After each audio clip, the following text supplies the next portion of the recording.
Alors bonjour à tous. Donc dysfonctionnement ce matin des serveurs du CNED. Je pense qu'il y a beaucoup de profs qui s'y mettent et les serveurs du CNED à mon avis sont pas adaptés pour accueillir autant de monde, fois le nombre d'élèves bien sûr.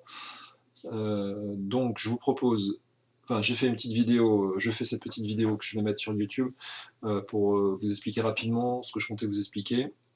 Donc déjà première chose, j'aimerais bien que vous me rendiez sur les messageries Pronote ou comment ça s'appelle, Roundcube là, enfin la messagerie de iCart. Le devoir sur les pros, certains me l'ont rendu, mais très peu. Donc là j'aimerais bien par contre avoir un travail écrit rendu. Donc si vous pouvez prendre une photo de votre travail et de me l'envoyer, ce serait bien, comme ça je pourrais vérifier que vous avez bien fait votre travail. Ensuite, correction des exos. Donc ça on va tout de suite attaquer. Correction des exos 33, 24, 37. Bon, question-réponse, ça va être difficile, puisque je suis tout seul. Alors, lire l'image de 0. Alors comment est-ce qu'il fallait procéder? Donc la réponse, les réponses sont écrites ici. Alors je vais essayer de vous réexpliquer comment ça fonctionne. Donc je vous rappelle que les valeurs de départ, on les prend sur cet axe que je vais mettre en vert. Donc ça, ce sont mes valeurs de départ. Et quand je veux lire leur image, je vais les lire sur l'axe des ordonnées, donc sur cet axe. Donc je vais essayer de garder toujours cette convention. En vert, mes valeurs de départ, et en rouge, mes valeurs d'arrivée. Donc les valeurs de départ, je les prends sur les abscisses, et les valeurs d'arrivée, je vais les lire sur les ordonnées.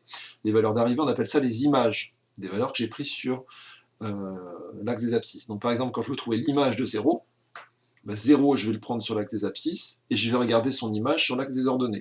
Et c'est la courbe qui va me permettre de faire le lien entre l'abscisse et l'ordonnée. Alors, je procède de la façon suivante. Donc pour 0, je veux savoir son image. Donc je repère 0 sur l'axe des abscisses. 0, il est ici, donc sur cet axe-là. Donc 0, il est là. Je trace une droite verticale, et je regarde l'intersection avec ma courbe. L'intersection est ici. Quelle est l'ordonnée de ce point? L'ordonnée, c'est 1. Eh bien, ça veut dire que 0 a été envoyé sur 1. 0, on lui a associé la valeur 1, ou l'image de 0, c'est 1. Donc c'est ce qui est écrit ici, l'image de 0, c'est 1. Puis après, question B, quand on me demande de calculer les antécédents de 1 et de moins 2. Donc là, on procède de la façon inverse. Les antécédents, on va les lire sur l'axe vert de la valeur qu'on a mis sur l'axe en rouge. Donc quand on cherche les antécédents de 1, on vient tracer une droite comme ça, à l'horizontale, qui passe par la valeur 1 qui est au niveau des ordonnées, et je cherche maintenant tous les points d'intersection avec ma droite. Donc j'ai deux points d'intersection, j'en ai un ici, et moi ce qui m'intéresse, ce sont les abscisses de ces deux points d'intersection, autrement dit, les deux valeurs que je vais lire ici et ici. Donc là ici je lis 0, et puis je lis ici 3, donc ce qui veut dire que les antécédents de 1 par cette fonction sont 0 et 3, c'est ce qui est indiqué ici, 0 et 3. Oui, c'est ça. Pardon. L'antécédent de moins 2, je procède de la même façon. Alors, j'efface ce que j'ai fait pour qu'on y voit un peu plus clair. Moins 2, je trace, comme tout à l'heure, une droite horizontale qui passe par le point d'ordonnée moins 2, donc ce point-là. Et puis, je regarde tous mes points d'intersection. Là, j'en ai qu'un seul. Donc, le point d'intersection est ici. Et je vais regarder l'abscisse de ce point. L'abscisse de ce point sera l'antécédent de moins 2. Donc là, il y avait moins 2, ici. Je ne sais pas si c'est une très bonne idée d'écrire, moins 2, et l'antécédent, ça va être moins 3. Donc l'antécédent, là il n'y en a qu'un seul, je peux mettre un apostrophe, l'antécédent de moins 2, c'est moins 3. Et puis après, c'est toujours le même principe. Question C, si tu es un nombre qui n'a pas d'antécédent, il suffit de prendre un point en fait, qui lorsque je vais tracer une droite horizontale, n'a pas d'intersection avec la courbe. Donc par exemple, toutes les valeurs qui sont au-dessus de 2. Là, pour 3 par exemple, clairement, j'aurai pas de point d'intersection et donc j'aurai pas d'antécédent. Quand je prends la valeur 3 ici, j'ai pas d'antécédent. De même, la valeur moins 4, elle n'est pas d'antécédent. En fait, toutes les valeurs qui sont au-dessus de 3 strictement, toutes les valeurs qui sont au-dessus de 2 strictement n'ont pas d'antécédent.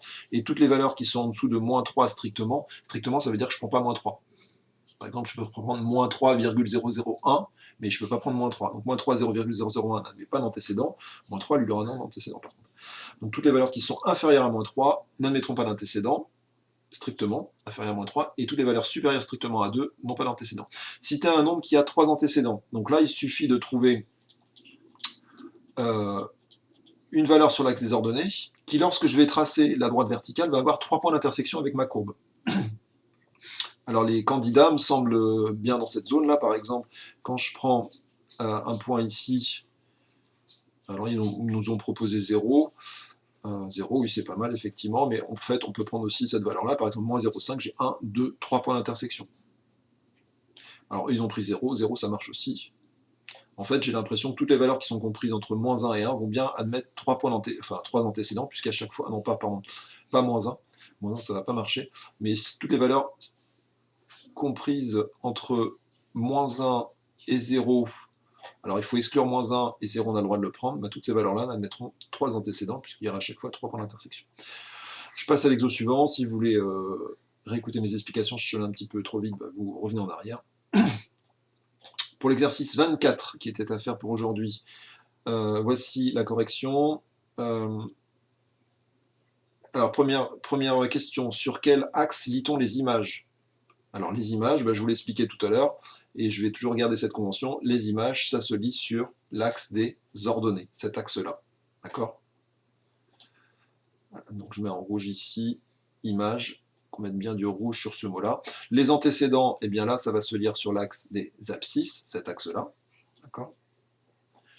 D'accord, que je vais mettre ici en vert. Donc à chaque fois, je vais essayer de garder cette convention. Image, antécédent. Je vais y arriver, pardon.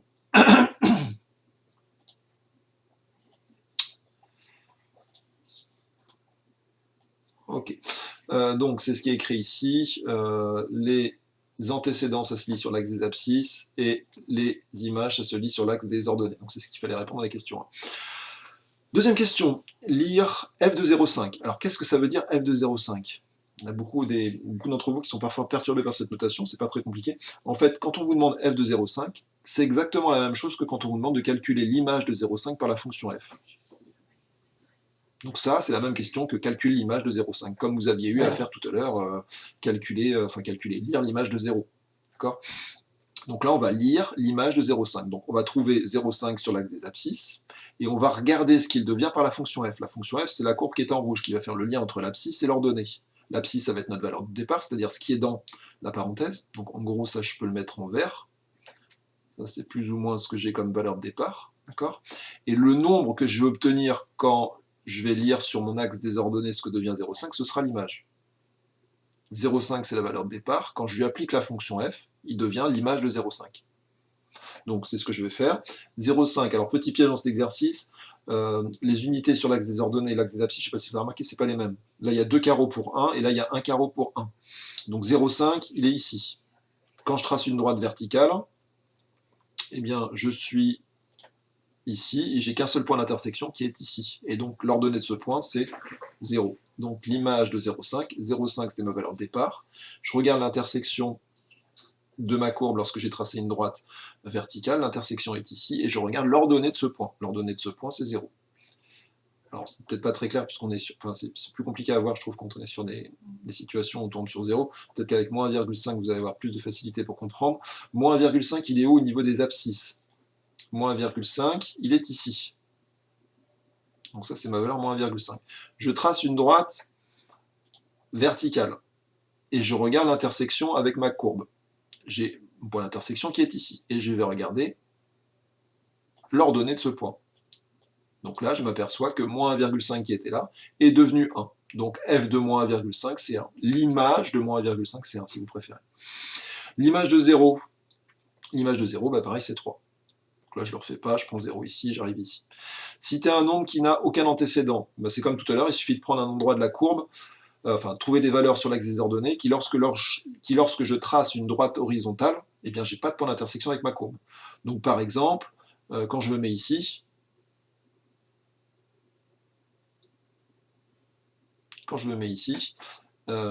j'ai aucun point d'intersection avec ma courbe, donc j'ai pas d'antécédent. Donc moins 2 n'a pas d'antécédent, c'est ce qui est écrit ici.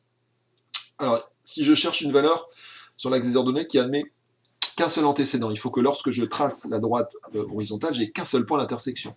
Et bien ça se produit qu'à un seul endroit, ça se produit seulement ici. Quand je me mets ici, quand je trace une droite horizontale, j'ai qu'un seul point d'intersection.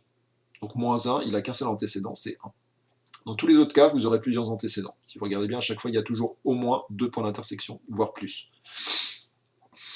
Question C, à 2 antécédents. Donc là, pareil, il faut trouver un point de l'axe des ordonnées où il y a 2 points d'intersection. Je fasse tout pour qu'on y voit un peu plus clair. 2 points d'intersection. Alors, il nous propose quoi dans la solution? Il nous propose 0, mais en fait, il y a plein de valeurs pour lesquelles ça marche. Par exemple, j'aurais pu prendre 0,5, j'aurais pu prendre moins 0,5. Toutes ces valeurs-là, elles mettent 2 points d'intersection, donc 2 antécédents, et uniquement 2. Donc là aussi, ça marche. Là aussi, ça marche. Là aussi, ça marche. Donc toutes ces valeurs-là, là, qui sont comprises a priori entre moins 1 et 0 strictement, c'est-à-dire j'exclus moins 1 et 1, eh bien, sont des valeurs qui admettront que 2 antécédents, puisqu'à chaque fois il y aura 2 points d'intersection, et les antécédents ce sont les abscisses des points d'intersection que je vais lire ici. D'accord? Donc là, pour 0, c'est vrai que c'est facile, les abscisses c'est 0,5 et. Enfin, 1,3, ça se lit pas très bien là par contre. Oui, 1,3 c'est pas facile à lire, bon, 0,5 c'est facile à lire. Dernière question. Une valeur qui admet 3 antécédents, donc là il faut que je trouve un point qui admet 3 points d'intersection. Bon, que voici, par exemple, ou que voici, ou que voici.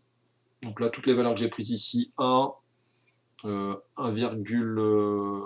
je sais pas combien, 1, quelque chose, 1,6 on va dire, 2, tout ça, ça admet bien 3 antécédents, puisqu'à chaque fois j'ai 3 points d'intersection avec ma courbe.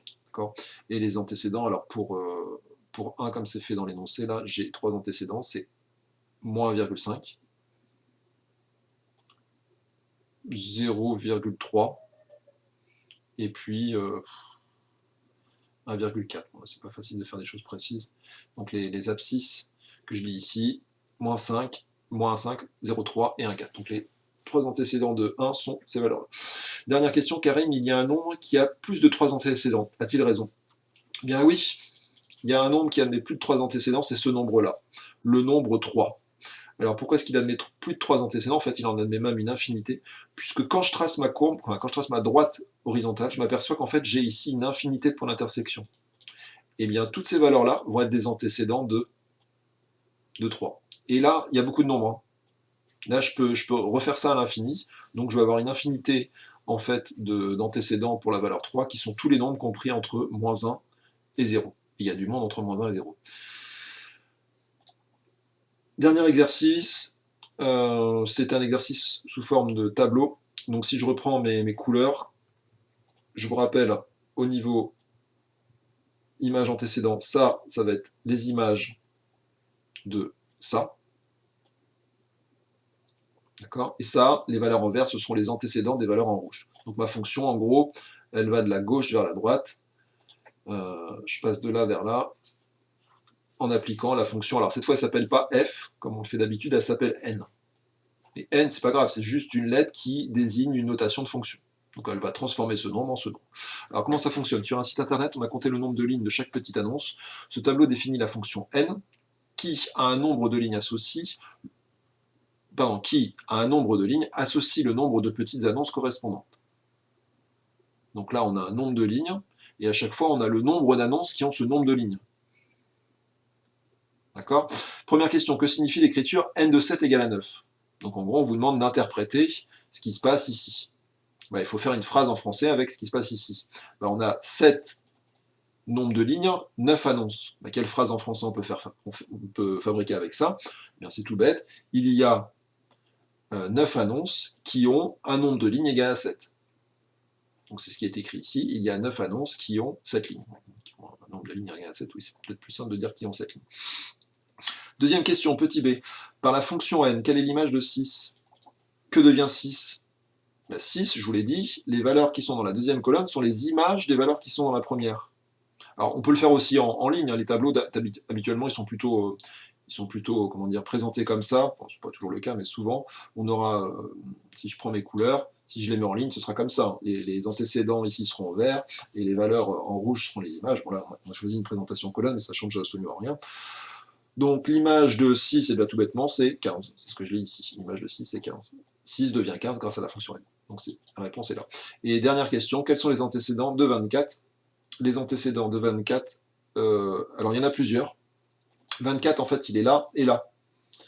Donc du coup, 24, il va admettre 2 antécédents qui sont 3 et 5.